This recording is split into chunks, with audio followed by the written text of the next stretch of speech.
Hello from the D'Amelio Whole Home Reno. I'm here with the whole team today.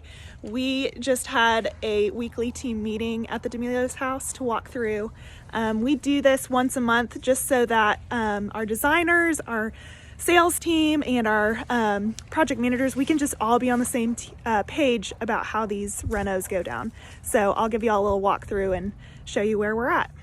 So we just finished doing stucco patchwork everywhere where we installed new doors and new windows on the exterior of the home.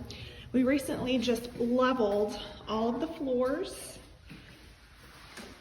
We got all of their cabinets delivered, taking up this whole giant living room.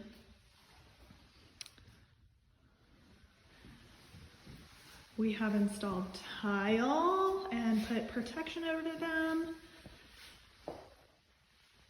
Once we get further into the finish phase, we'll remove that protection so y'all can see how beautiful it looks.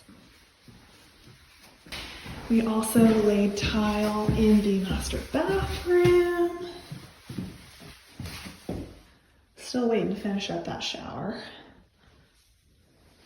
And we've done most of the tile in this guest bathroom, just trying to finish up these shower walls, but everything's looking really great.